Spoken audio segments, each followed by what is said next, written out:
throb never. I mean heart throb forever. I just want to briefly talk about the this whole thing of sex trafficking, and what constitutes sex trafficking, specifically when it comes down to persecute or prosecuting men. This is a particularly problematic issue because, in light of the slew of American black celebrities that have been arrested, prosecuted, in a court of law and jailed, the whole thing. What I'm saying is basically, I don't want to mention the celebrities' names. Y'all all know who I'm talking about. One famous rapper, mogul, businessman. He's in some recent stuff now. So y'all know who I'm talking about. And then some other ones, R&B singer, was accused of sex trafficking and child molestation, as well as the rapper mogul guy, all of this and that. And then we had the elder, comedian, famous TV show of a black successful family that we all watched growing up, and he was sent to jail at 80 years old for, some criminal sex acts and later released. But my point is this. In light of this sex trafficking thing, which is like they're manipulating the laws to say that this is actually going on with these people. We have platforms, social media platforms, one that starts with an O, another one that starts with an I. All the social media platforms that women are on, basically putting up sexual content. And then, under the American lingo and, legal structure, they'll say that this is sex work. But prostitution is sex work, but they claim that prostitution is, in something that's in exchange for money. But sex work is, a little bit different, although it is in exchange for money as well. But a brothel, which is legal, exploits women for sex in exchange for money. But if it was a pimp doing that with the woman, he'd be a sex trafficker under coercion, when the pimp and the brothel is the same thing.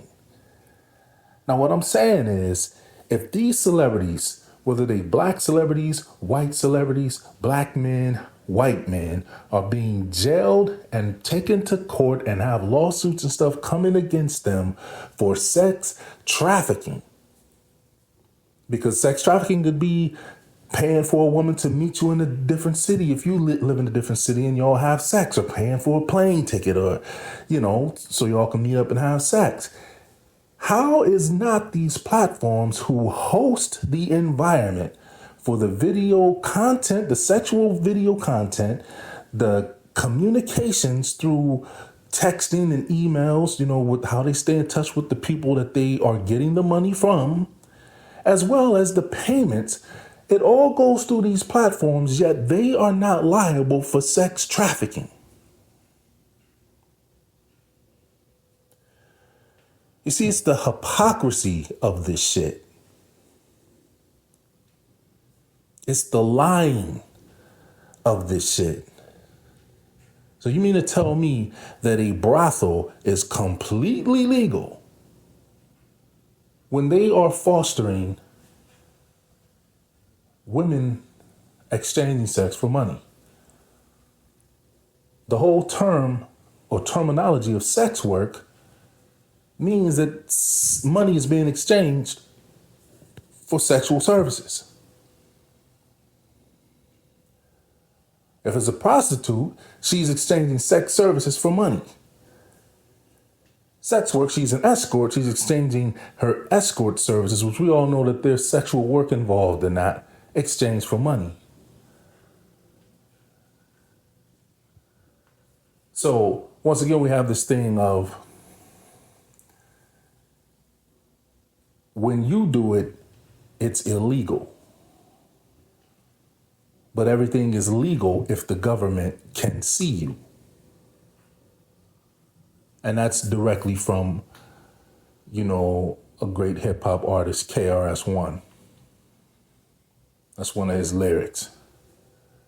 Everything is legal if the government can see you.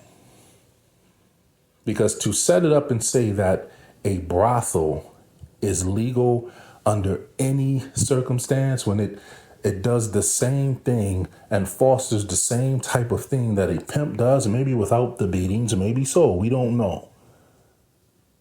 That's hypocritical.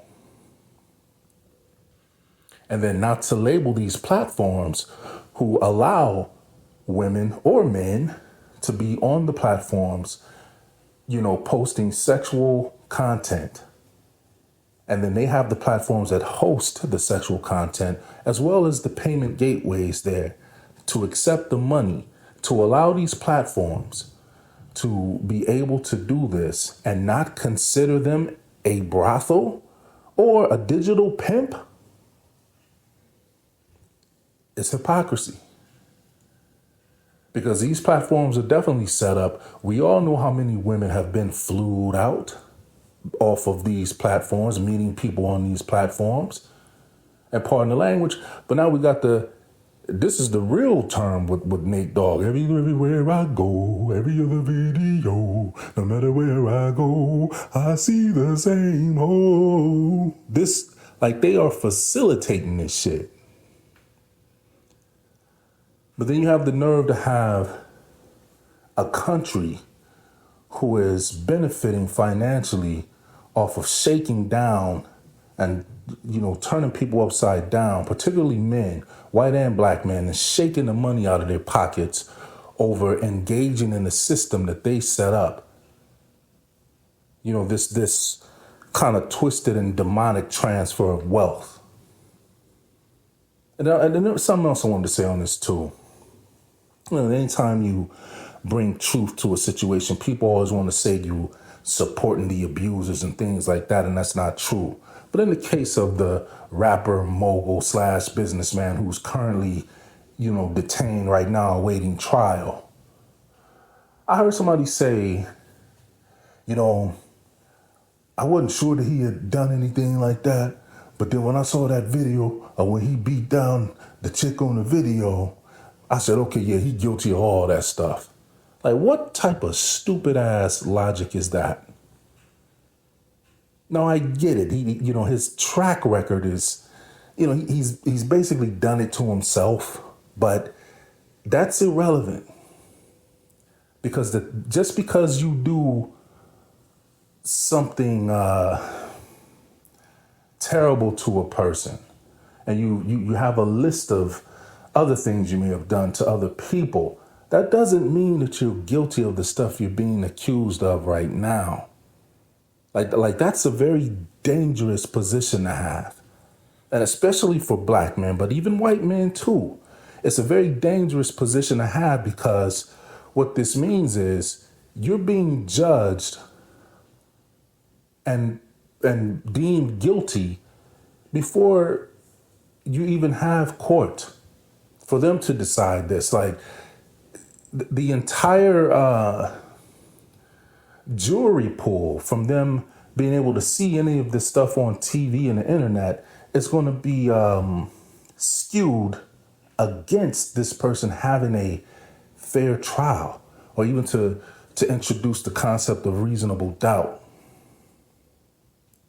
The fact that we have grown men and women that could say out of their mouths, well, if he did that, then I know he did this. No, you don't know that. You don't know that at all. And for you to, position yourself and hinge yourself on that type of logic and ideology, people who think like that are very dangerous. And what's ultimately going to happen is you're going to force people into a situation and say, okay, we don't have no choice but to fight, because you're not going to keep running around with this. I don't even know how to explain it. Like this, these crazy viewpoints and ideologies. You know, at one point, slavery was the law. You know, it was one point where I was listening to Tariq Nasheed, and he said that there was some type of they would make up little stories and stuff during slavery times of the black zombie slave that was going around biting white people, and that one of the characteristics was if they had blue gums, that the gums in their mouth were like blue. But we know that there are some people that are American black. It doesn't matter your skin shade, that some people's gums are dark or they have blue black gums. So can you imagine the amount of people that were killed for having blue black gums? Like, you can't make this shit up. Anyway, it's been a minute since I posted something, and man, I could go on about this thing forever, but yeah, please do respond and leave a comment. I'm out. Heart throb never. Heart throb forever.